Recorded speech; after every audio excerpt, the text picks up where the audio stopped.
All right, so welcome everyone to the Urban Ecology Collaborative. We are a group of groups focused in the New England and Mid-Atlantic regions mainly, and we meet virtually on the third Wednesday of every month to talk about urban forestry and related topics. We have a forum, it's a Google group, and it's for sharing about upcoming events, research, jobs, urban forestry related topics, questions that we have for each other. We also have our recent meeting recordings available on YouTube, so feel free to check out any that you missed or rewatch any that you particularly liked. My name is Erica Holm. I'm the urban ecologist at Mass Audubon. I'm a co-chair of the UEC, and I'm here with David Meshalam, who is also an outgoing co-chair of the UEC. And great to see you, Clara, and some other familiar faces on here. Clara Katango may be stepping into the next UEC role. We're having a couple of meetings, and we're going to keep things rolling. So a couple of requests for folks who are here. If you could introduce yourself in the chat, what's your name, where are you calling from, and how are you planning to stay cool this summer is our icebreaker. And then if anyone has community announcements, we could get to those before Dr. Ijeoma takes the stage. Thanks for being here. Feel free, especially during this part of the meeting, to just turn on your video. It'd be nice to see some faces if you feel comfortable. Otherwise, I understand that people might still have that head or just be coming out from the field. So just want to echo Erica. Happy, I guess it's today summer solstice. So it's a time to start thinking about how you're going to stay cool. And as tree people, we're always thinking about how to stay cool. So I plan on staying cool by revisiting my Walden Pond and doing some open water swimming this summer. That sounds like it's going to work pretty well, David. I'm planning on trying to get at least one visit up to the Pemigewasset River in the White Mountains in New Hampshire. I always enjoy doing that with my dog. She loves to swim. Got to think about her staying cool as well. But I can't ever seem to get up there. I'm always doing Massachusetts tree stuff on the weekends, and I got to get out there. So it's a good reminder.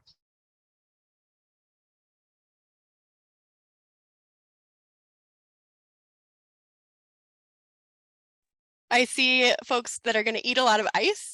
That's a good strategy. Get up to the mountaintop. Embracing big hats.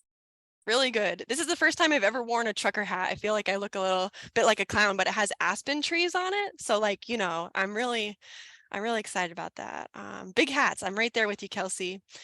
A freezer full of icy pops for summer interns. That is so heartwarming, but also keeping them cool. That's great. And a trip to Cranberry Lake in the Adirondacks. I'll have to look that up. Local pool, frozen grapes. Frozen grapes will do it. Yep. So thanks, folks, for sharing. I see that Ekene Ijeoma is here in the room, so I will take a second to introduce the talk today. So we're thrilled to be hosting. Sorry. Go ahead. Before we do, sorry, hey, Ekene. If there are any community announcements people want to share, just want to open that space out, call it out. You know, if you're hiring, if you have a project, if you have something you wanted to share. Feel free to raise your hand or just go off mute.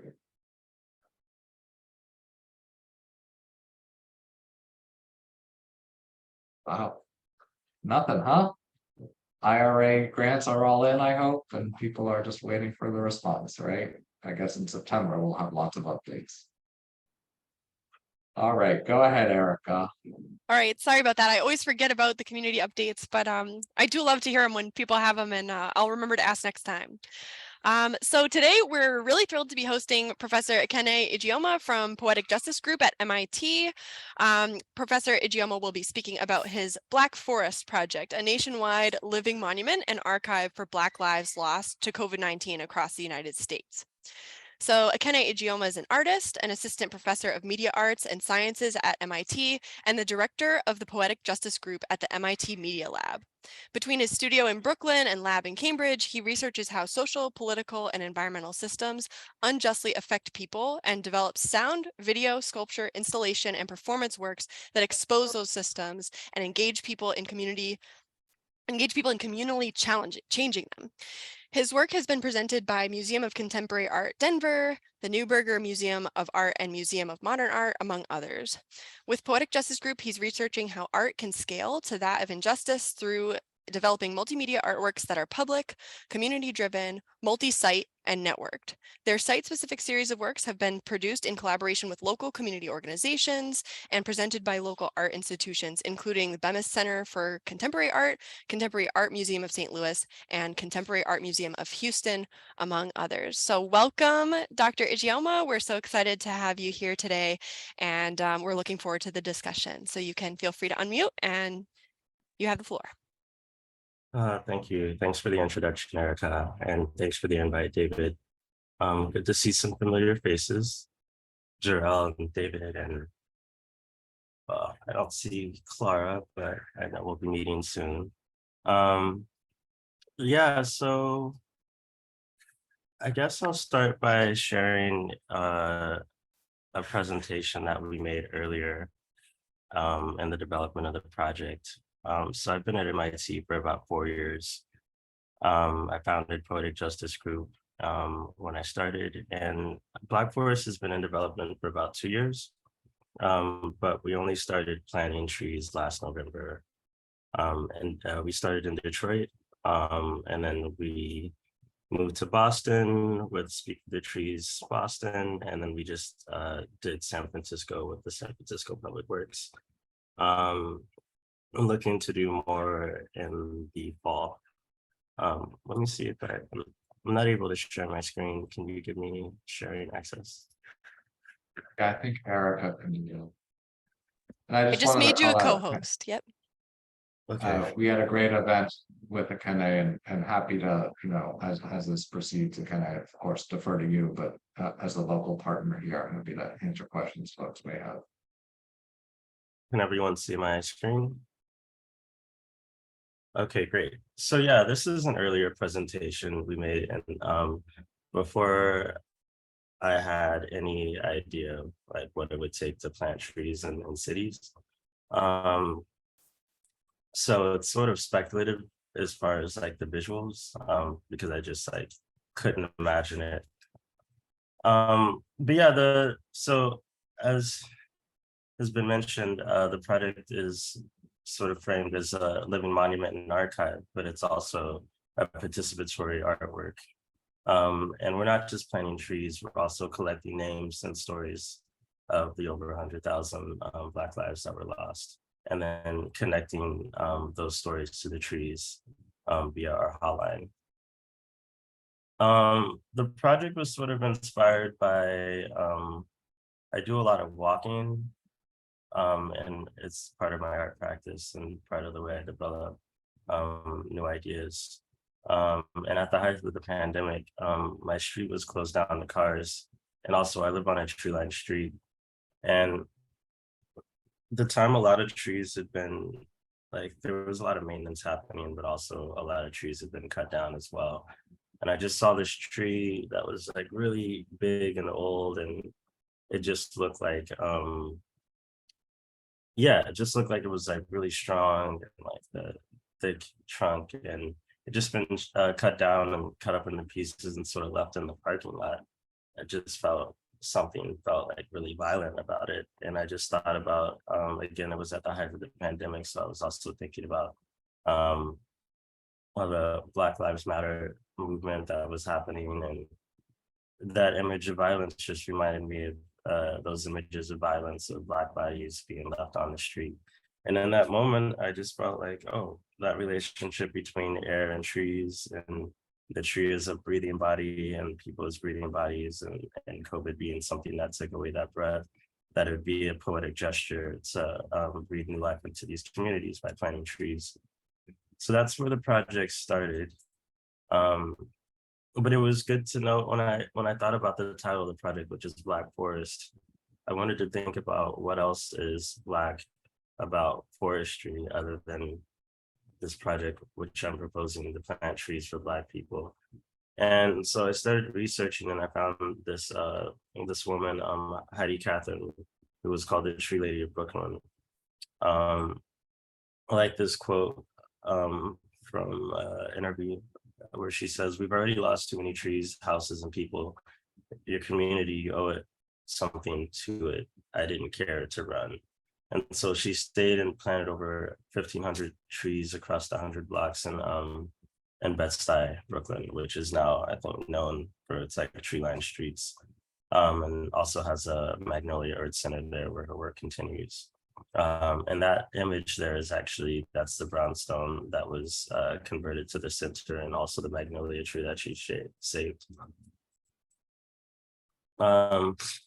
So as I mentioned, we're not just planting trees, but also recording the stories of those who lost. So we're creating a hotline where people can call and record the names and stories of those they lost. And then each tree is tagged with a QR code. And so people will be able to access stories about people from a specific region or a specific site, and stories about people who are lost in that area. So this is sort of talking about how we were planning on doing it back then, which is first we started working with American Forest for about over a year. And then after Detroit, we started working directly with local organizations like David's organization and also the San Francisco Public Works. And now we're just continuing to work directly with local urban foresters, storytellers, and community organizers. So the goal is to sort of, this hasn't been updated, but the goal is to have at least one planting in every state. I'm not sure how long that'll take, but that's just the goal. And these are all the benefits of tree planting, which we all know about, but sort of just creating this imagery to sort of think about what that would look like in the future. And then also this isn't updated, but at the time I was thinking about the different roles that people could play in the project. We're no longer using these terms seeder, rooter, planter, and grower. I just wanted to use words that sort of connected to tree planting. But now we have planters, or people who sign up to plant trees, storytellers, people who sign up to say the names and stories over the hotline. Nurturers, people who volunteer to maintain and care for the trees over time. Promoters, people who do door-to-door campaigning and street canvassing with us, and funders, which are people who just donate to the project. So yeah, that's it. And I like this image that we created. It's sort of like a traditional city grid on top of a forest, and just trying to imagine like what a large-scale urban forest would look like. And that's it. So with that, I'd be happy to answer some questions. Amazing work, Professor Ijeoma. This is really cool, and it's great to see your presentation. It's really great visuals. So yeah, really appreciating that. You already have instantly some questions in the chat, so I'll read those out and maybe you can address those first. So so do you already have contacts for urban foresters in Washington, D.C.? We have a large list that we created. Yeah, we have a list of organizations in most states, and we've contacted most organizations, but we don't have the best contacts for all of them. So most likely we did email someone in the DC area, but probably didn't have the best contact with them. But yeah, for a lot of places, yeah, I don't know, I'd have to check, but if anyone has a DC contact they would like to share, much appreciated. Great. We usually have some DC folks and Philly folks and New York City people on the call. So maybe one of them will listen in or watch. And actually, Yasha put their contact info in the chat. So awesome. If you want, yasha.magaric@dc.gov. So check out the chat for that. And then I'm wondering, oh, sorry. I'm just wondering a kind of sort of a follow-up to what Erica was asking, and we have other people here asking, like, are you doing anything in Philly? I think the better question might be like, how do people reach out to you to share ideas and opportunities? Because I think we'll probably have a lot of people here like, here, get it. Like, it might be, do you have an input form? Is there an email address you could share? Yeah, thanks for mentioning that. So we have our general email, which I can put in the chat, which is black-forest@media.mit.edu. So I'm typing that now. We also have our general call for participation form, which is just directly our website forwards to it. But specifically for planning partners, we created another form, which I can send. But in general, the approach at the start was just to do an open call, and anyone that was interested in the call can sort of respond. And we've also done direct outreach, and that's how we found and developed most of our partnerships.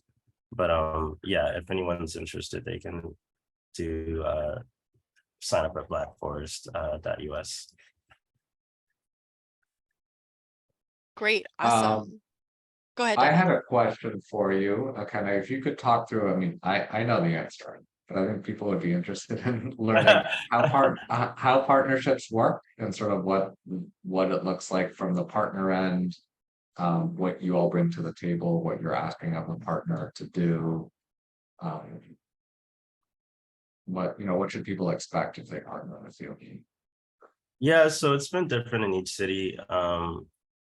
But we try and work with the collaborators to sort of fill in the gaps of needs, but mostly the scope of work for all the tree planting will really depend on the urban forestry organization, and then we sort of do everything else, from the community organizing, community outreach, setting up the tags needed for the trees, setting up the hotline, the tree map, and etc., and education and promotional materials around the project.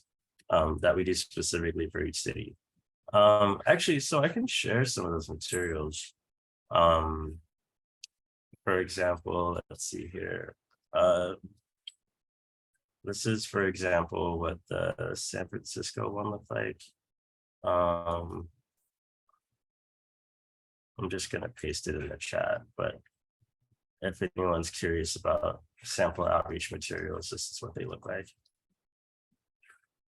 Maybe I can also share, so it's funny, I shared those speculative images of the project, but we actually have like really great images. Has anyone, and I assume people had seen the video, but I'm guessing people didn't see the video. Let's So share it. Let's share it for folks who might tune in on YouTube or who might not be as familiar with the work as some of the folks here now. Let's just share it out. We'd love to see it. Yeah, it's just that I wasn't well, I would play it over Zoom, but sometimes there's a delay with the sound and video, so but I can just paste it in the chat.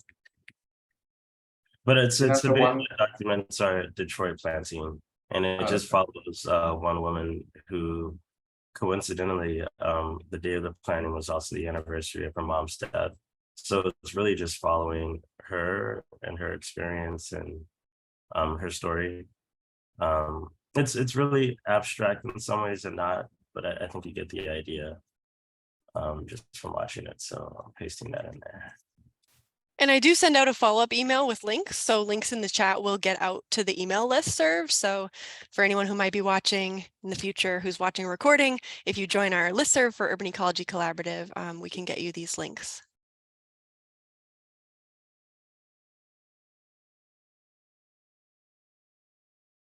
And I can also, let's see if I have a bit.ly link for this one. I can't remember. No, I don't think we do. But I can share also what our letter of intent looks like as well. I think that might be helpful for people that are interested in what our partnership looks like. I didn't make a bit.ly link for this one.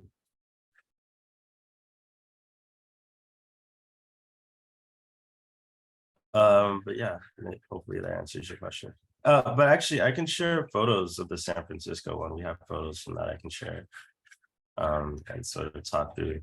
So as far as like what partnership has looked like in each city, it's been so different. I'm learning so much about the different ways that people are working in communities. Let's see here. Yep, just that stepping at it.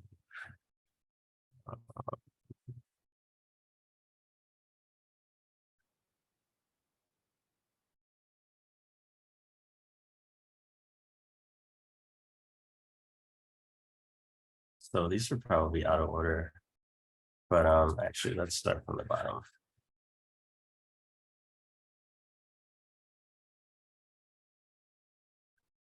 So this is the first time I think we've had a podium at the planting. So that was a surprise. And also the first time we worked with the city department. So that was interesting. I was really surprised that the city would be interested in the project, and also many other city departments were speaking within Miami Beach. I think, I can't remember, but and many cities were working directly with the city government as opposed to a nonprofit like we did in Detroit and Boston. But yeah, it's always good to see the different ages and demographics of the people that attend these events. This was the first time that the planning, so in Boston and Detroit, we planted in a park, a lawn, and a garden. Well, this is the first time that I went to a planting where they're actually like on the street, like they're sidewalk plants. And it was part of a larger beautification event that they were doing. So it wasn't just tree planting, it was also just cleaning up the public, the streets in different ways. But yeah, it was interesting. So yeah, again, this is the first time that I'd been to a planting where it was like on a large street. And it was interesting to see how much scaffolding they put around the trees. It was also the first time that I'd seen that much scaffolding. And in all the other cities, we didn't do this. So that was fun to see. That's us having fun. Some of the staff.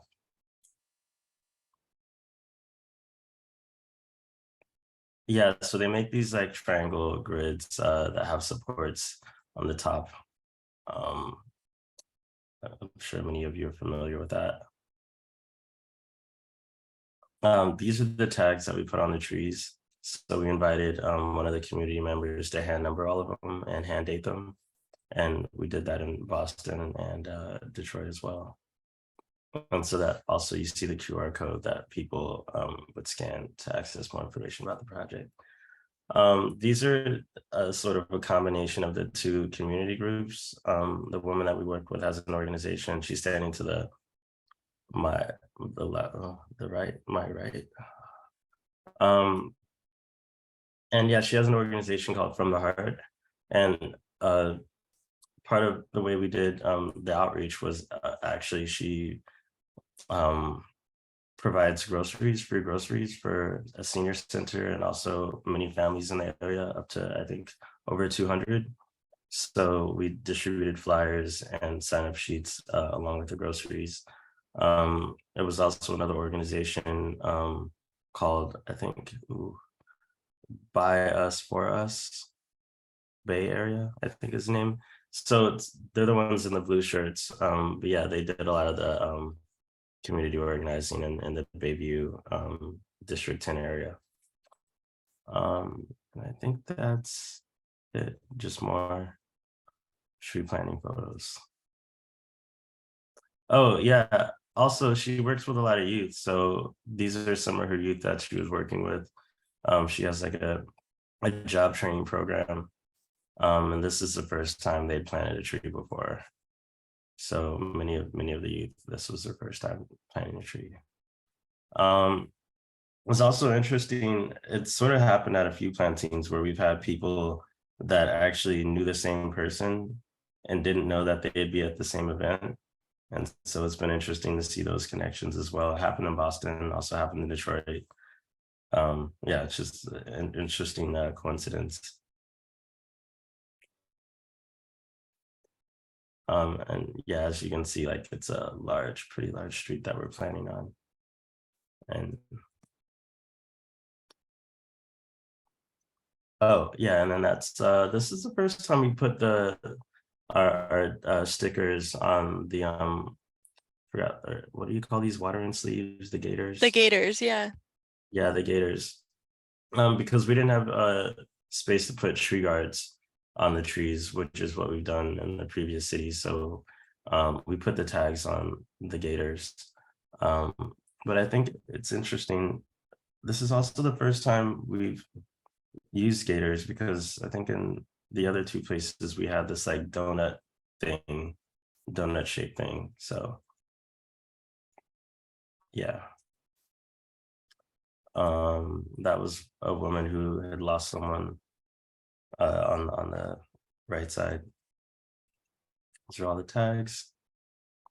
But yeah, that's what that event looked like, and I'm sure other events will look completely different. But yeah. Really wonderful photos. It's so awesome to see that. I'm going to skip ahead to one of the questions that kind of relates to what you were talking about, but I will get back to some of the questions about Philly and make sure that all the questions do get asked. But one of the questions that I saw, can you share a bit more about how the storytelling works? What questions you ask, how you archive and share the stories? Oh, so the stories, it's story in a really expanded sense. So we have a hotline that we've been developing where people can call, and we ask them a series of questions, not just like their name, where they're calling from, their date of birth, and etc. And then we ask them the name, date, and birth of the person they lost. And then we just ask them to share like a memory. So all these sound bites, everything we're asking them is a sound bite for this sort of sound collage and sonic meditation on those people lost in that area. We've across the other projects, we've been developing different tools and workflows to auto generate sound content based on voice recordings. So we have different ways of like remixing, taking different segments and sort of finding other related segments. So someone could say, oof, I don't want to freestyle, but someone could say, I knew this person, they were great. And then we could find another person that said something like, and adds on to that thought, and then so on. So we have tools that we've developed that would do that. And so each region would have like their own sound stream. And in all of our projects, the sound stream is accessible over the phone and also online. And online, it's presented as a video that's text-based. So you just see a caption of the words that are being spoken, and then you hear it. So it's really straightforward as far as the presentation, but the sound editing is the more interesting part.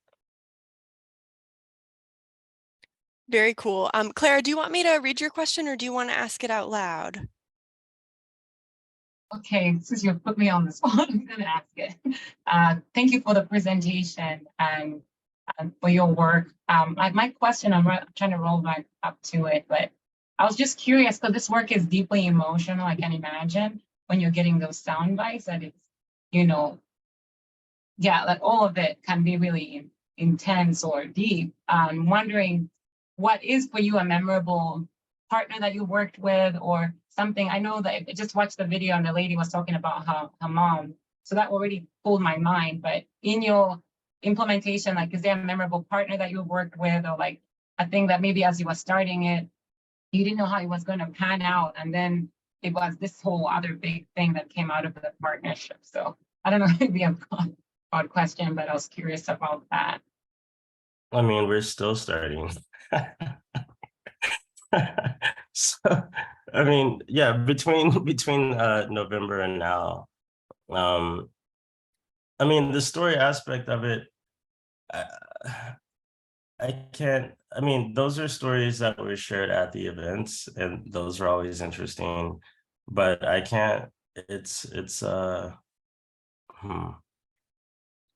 mean, everyone has been so different. I think that first one was really impactful just because I'd never done anything like that before. I'd never planted a tree. I'd never been to a tree planting event.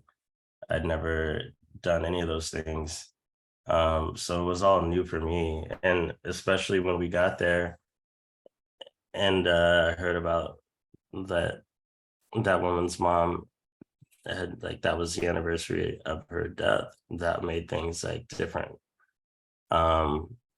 And yeah, I just try to create space for that, but it's, yeah, in Boston, yeah, there's different stories with how people connect to the trees.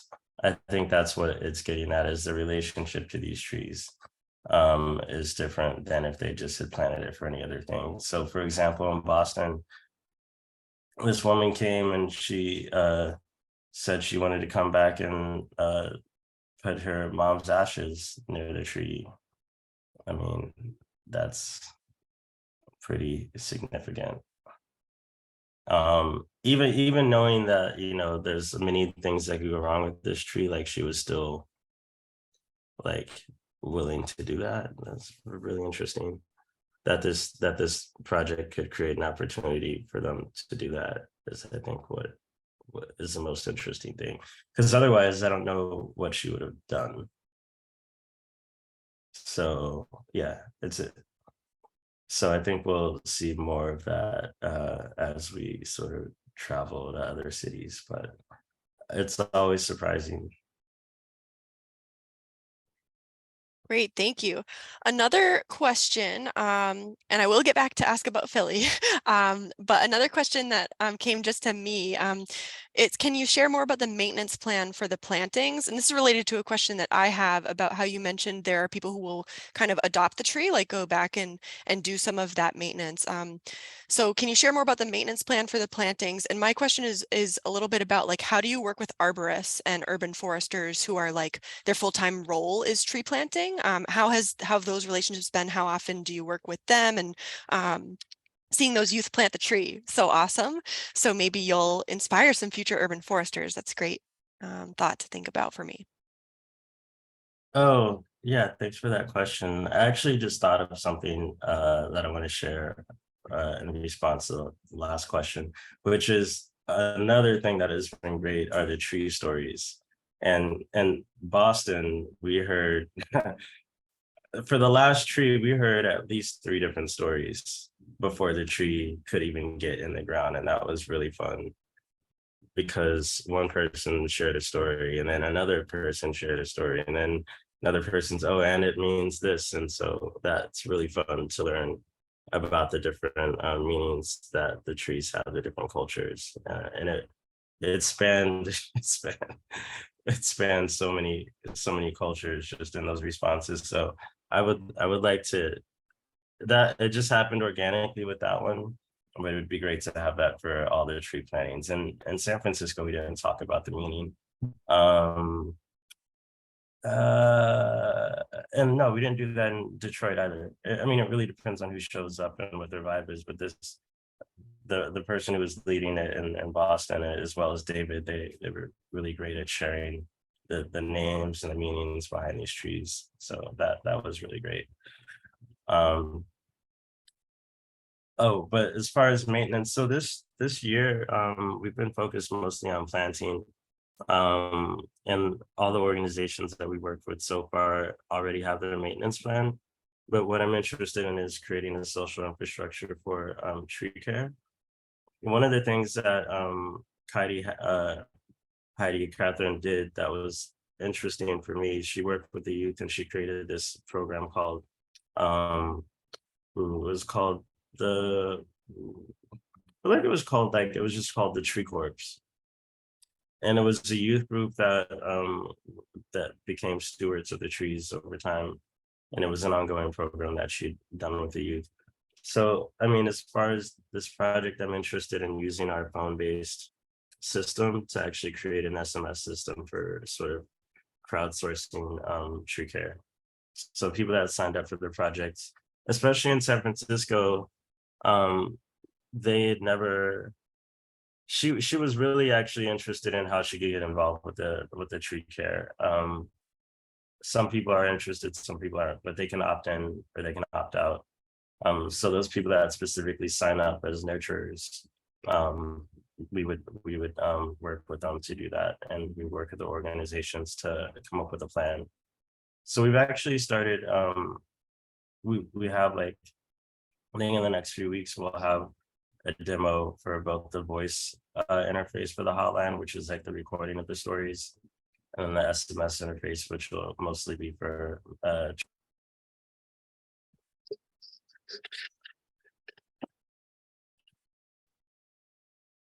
but yeah, it would be great to work with anyone who's interested. I know nothing about tree care compared to people, but I mean, I'm looking at people have shared their maintenance plans, and it could be something like the first 6 weeks, water it twice a day, and then after those weeks, water it once a day. So it could be something as simple as like reminders, and also sending a message to like 10 nearest people, and then the first person to answer, does it. And if that person doesn't, then it sends a message to the next person type thing. So it'd be that sort of system. I think you know more about tree planting and urban forestry than you think you do. Yeah. So that's awesome. But yeah, it's part of the reason why I kind of asked about like how closely do you work with arborists and urban foresters. I'm a little bit earlier career than some other folks on this call, but like potentially there's career pathways to becoming an arborist, like a full-time tree care person, or ways to get paid for that work. That's something I'm really interested in for youth in Boston. And we have a program that started here, I think 2 years ago now, Power Core Boston, and then Oh, it's yeah. it's modeled after Power Core Philly. So working with them a lot, I think that this is a great intersection, and the SMS interface sounds really interesting to me. That sounds really cool. So great work. Thank Yeah, you. and you just sparked a connection for me, because we're trying to like figure out how we engage folks in adopting trees, and we have an email template that we've created. But I'm going to talk to our designers to see is there a way to get SMS stuff integrated, and I'd be interested in hearing what platforms you're using, and sort of the back end on that, how that works. Yeah, we're doing a custom system, but I know you have one that we should probably piggyback on a larger sort of customer relationship management system. But I mean, the thing that we're doing is, I feel like it's pretty custom, because we have to do it. There's different tree plans for each like region. So I think it really has to be custom, and it's trying to keep it really simple though. It'll just be a role-based system. Like we have a basic, again, plan that people presented. So yeah, just trying to keep it simple. I think that'll work to keep it simple. Just thinking of Power Core Philly, I just want to make sure I don't miss these questions entirely. Beth was asking, have you initiated the Philadelphia project yet? And then Lee said that UC Green is interested in meeting and collaborating for a Philadelphia project. So anything about Philly? Yeah, I actually have met with I want to say like 2 people in Philly. I feel like I've met with people at Tree Philly, and I am meeting with people at UC Green too. I'm not sure who's on the call from UC Green, but those are 2 organizations I remember. I can't remember. I feel like there's a lot of things happening in Philly with trees. I feel like there's a lot happening I feel like I've spoken to maybe like 2 people there.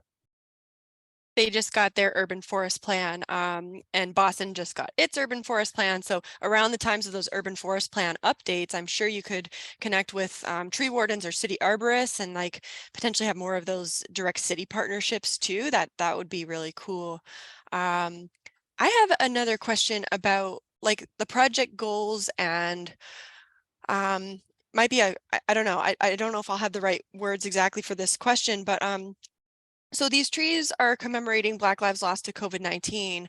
Is there potential for tree plantings that commemorate lives lost to police violence or Black Lives Lost in the past for other injustices that have appeared in the United States? Sure. I mean, and I think again, I think we can start from, well, all these things for the most part are systemic. So we're responding to a systemic issue, which is the disproportionate loss of life due to COVID and all the intersectional issues that have to do with that. So in a way, those are also problems in these same areas. So we can still start from the idea of planting these trees for Black Lives Lost to COVID-19, and also just acknowledge like all the other ways in which these people have been marginalized. So we don't, I mean, probably, I don't know what partnerships will look like, especially with the community organizations, because I think they would be the ones to express that. I mean, for example, in San Francisco, we might talk to one organization and they would say, oh, we didn't have that much loss in our community, but there's multiple Black communities. So when we go to another one, they're like, oh yeah, we lost this person, that person. We go to another one, they're actually like, well, our main problem is gun violence.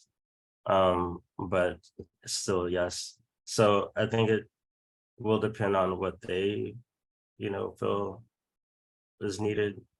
But yeah, I think it'll evolve. But I'm, as an artist, especially as a person who has a lab called Poetic Justice, I'm interested in that strong relationship between the issue that we're addressing and the medium that we're working with. So working with trees as a medium, the system as a medium, and that we're not just doing this on the National Mall, we're doing this where those people were. So that's working at the same level as the virus did, as the disease did, as the system does. We're trying to work at that same level.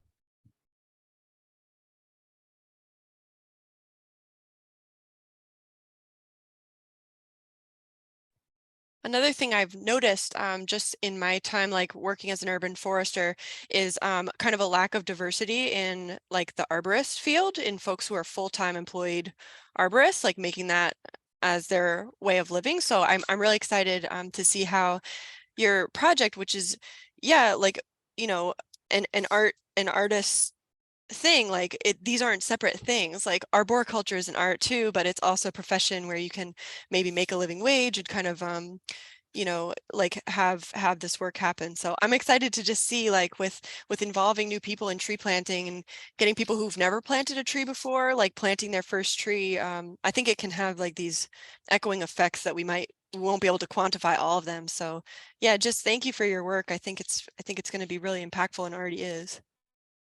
Thank you. I will mention there have been a lot of tree-based artworks in the past.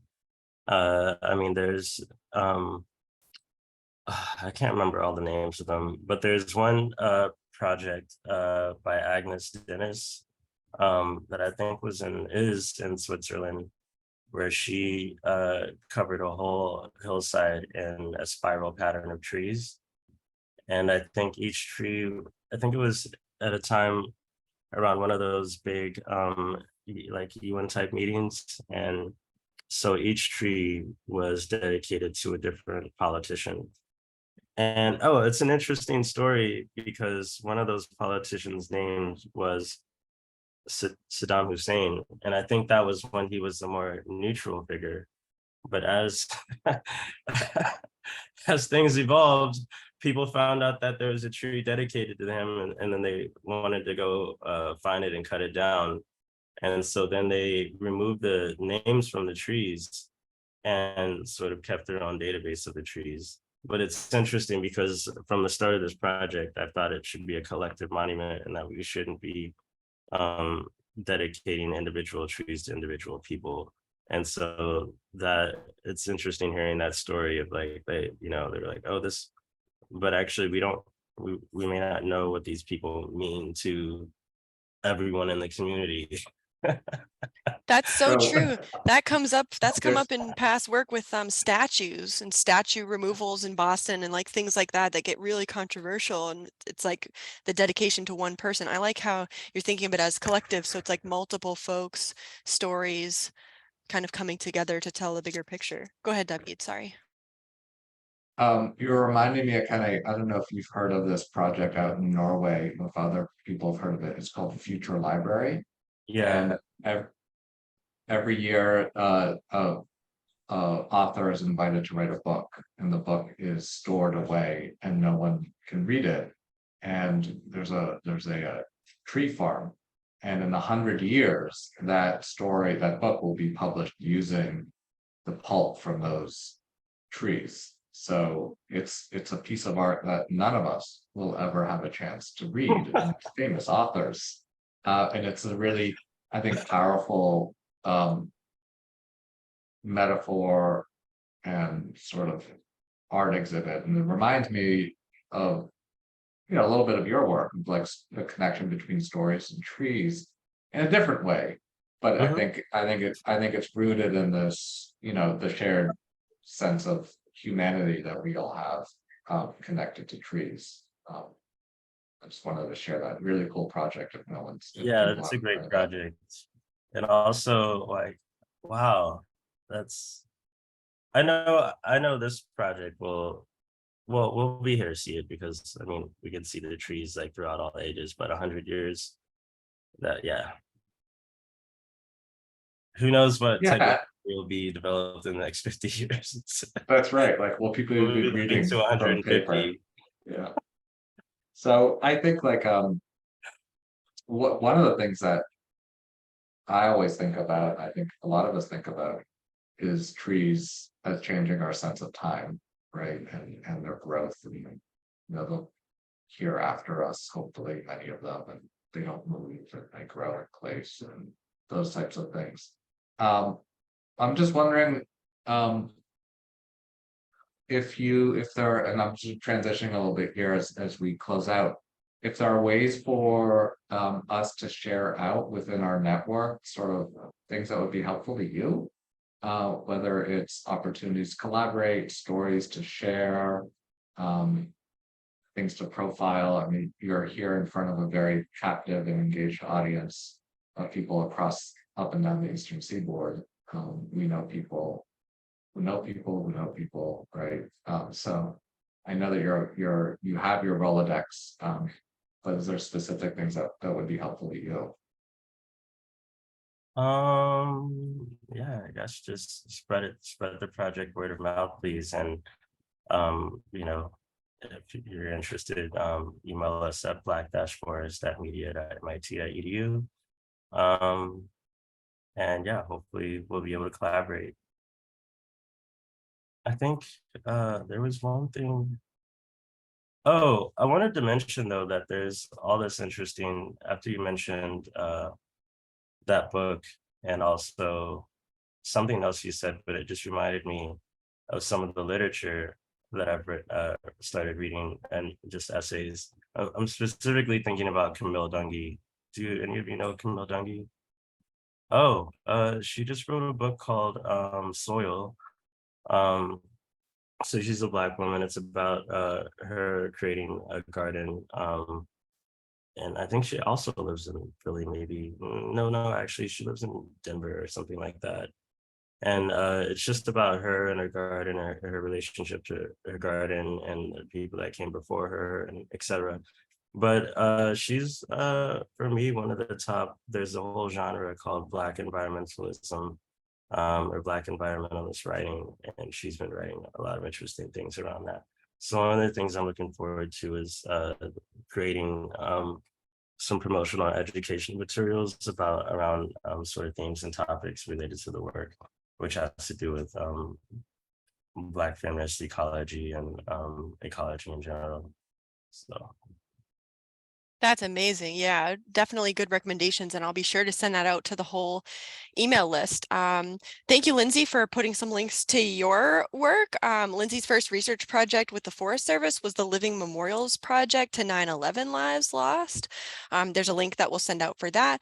And more recently, Lindsay co-leads the Urban Field Station Collaborative Arts Program. So there might be opportunities to collaborate in the future. Again, I'll put all these links in a long email, and you can click away at will.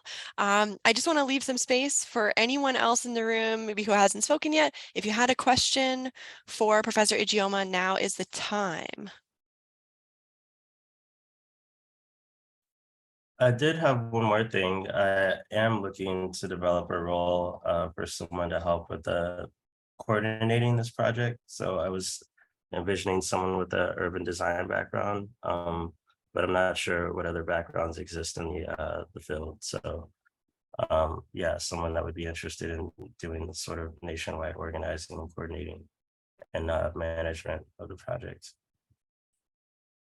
There's a great listserv that's run by the oh my God, I'm just forgetting the name. Alliance for Community Trees. I don't know if you've talked to Matt Spitzen, but he does is it weekly or monthly share out on national, and there's some other ones too. Okay. And I can share that with you. It's exciting.